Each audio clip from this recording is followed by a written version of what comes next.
Hello, here are Muho And Didier, hello. Last time we talked, the video shut down when you were explaining how important it is to develop a habit. Positive habits, yeah. Yeah, like meditation or exercise should be like brushing your teeth. You can't just stop for 3 months. Yes, yes. I was too busy for that. Yeah, you would never say that to your tooth doctor, like, oh, I'm so sorry, I couldn't do that, I was too busy.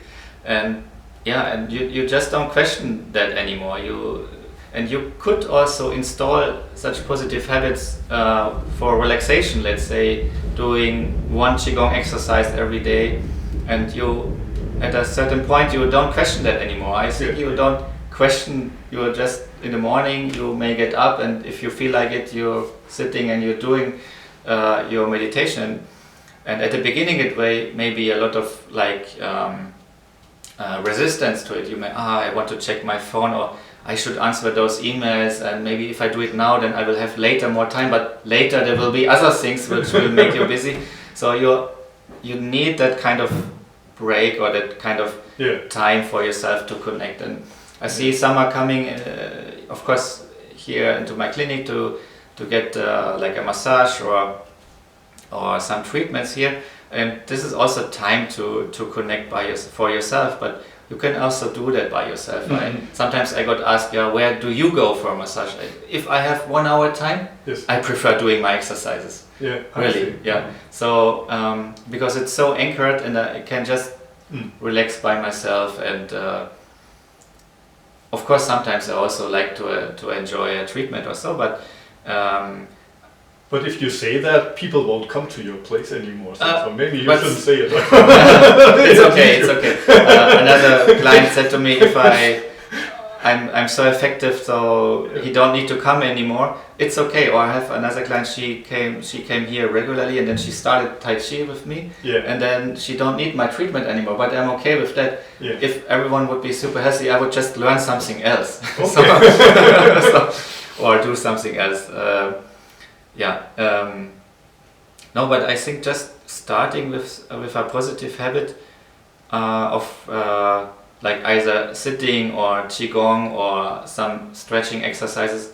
There, like especially if you do that in the morning, I find it so helpful for the whole day. Mm-hmm. But if the morning is too busy, then before sleeping, that's also okay. It's just like to start with, and people often think like, oh, I want to do that half an hour or an hour. Mm-hmm. And then they see they have only 10 minutes and then they don't do it. Mm-hmm.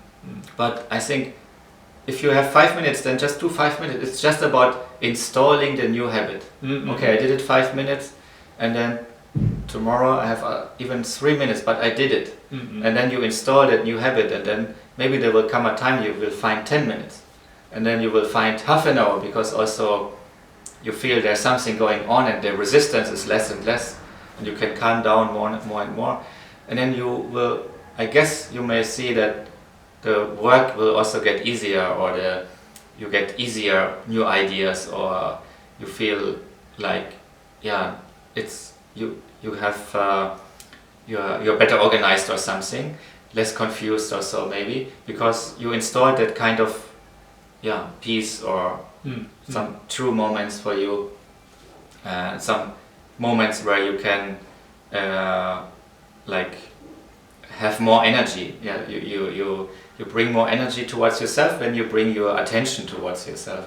Our attention is always outside, and then we lose a lot of energy. But if we bring the attention towards us, the breathing or the posture, how we sit, then you also bring so much energy to yourself. So and it's just about starting. And some people also think like, oh, it's already Wednesday, so this week I will not start because I will not make it 3 times a week as I wanted to do it. No, it's okay then. If you do it once a week, then it's also okay.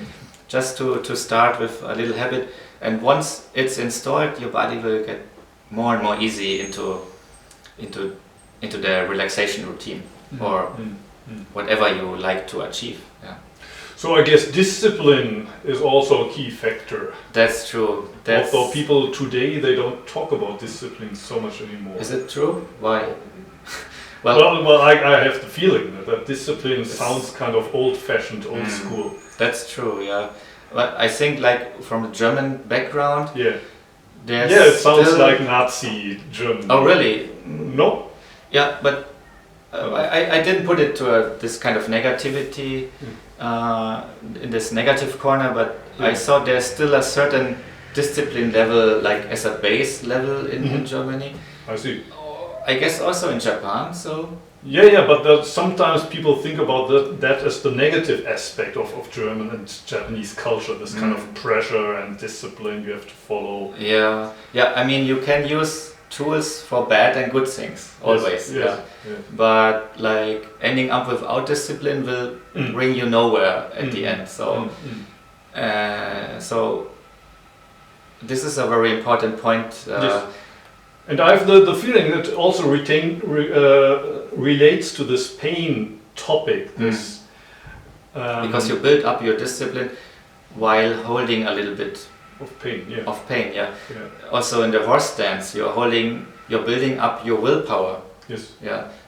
It's always when you don't give up that fast, you're building up. It's like a muscle. The brain is like, in that way, it's like a muscle. You're building up that willpower muscle, and then it will become more and more easier. There will be less and less resistance to just go through pain or go through difficulties and just see the goal, because people end up looking, I mean, in Zazen you want to see the presence, but it's also interesting, like you have the goal and you want to go there, and you use this just as a tool to go through the difficult times. If we talk also about a relationship, of course, also with my wife we experience bad and good times, and then, but if I see the goal, okay, we have kids or we have a business together, it's easier to say, okay, it's just natural, you have some conflicts, but you just go through that because you see the bigger picture, kind of.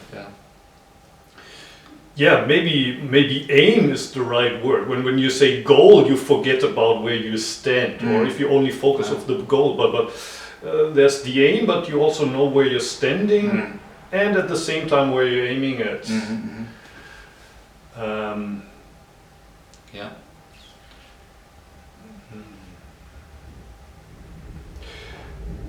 Yeah, and I think on your channel you have lots of exercises, so those who haven't checked out CrossPhysio channel, please check it out. Thank you. There's this book here. Any other English books, or is that the only one? Posture Mastery book and Qigong online course also. I see, yeah, so online. Which is kind of funny, because I think a lot of our problems stem from the fact that we spend too much time online. Yeah. Probably the best tip is to don't watch YouTube, don't watch this. Yes. Go outside. But yeah, it's basically how I started to do all those, or I got interested into Zen. Yeah. I read a lot of books, and they were telling me, stop reading the books. Stop reading. Go and experience. Yeah, and stop watching YouTube. It's good to have such videos out, you know, and then start experiencing life by yourself. But you need some teachers always. Yes. Yeah. So if you're in Osaka, Kobe area in Japan, check out CrossPhysio, get a massage. If you're a professional rugby player, you pay 20% more. So kind of. Yeah, check it out on the website. Okay, thank you. Thank you for having me. Thank you for coming. Yes. Okay. And lots of videos also on the CrossPhysio website. So yeah, enjoy. Thank you very much.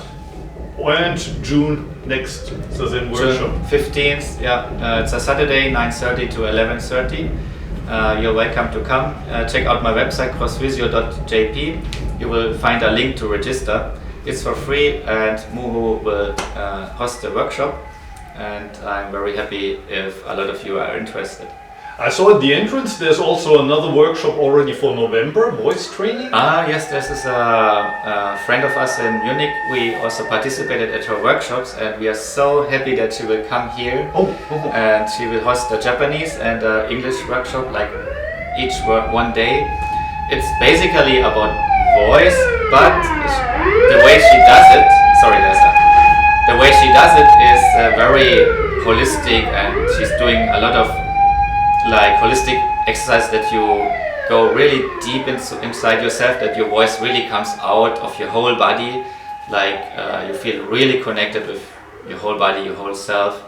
And so I can really recommend to use that chance if you're living here around in Kansai to come and join a workshop. That's the first half of November, I think. Yeah, and the 9th or the 8th of November. I didn't put it yet on the like the exact date, but now we found a date. Yeah. Well, sorry for all the sounds, the trains, that was the fire department passing, but that's life. Yeah. That's exactly, life. exactly. Yeah, thank you for having me. Yeah, thank you for coming. watching. Let's do that again. Thank you. See it. See you.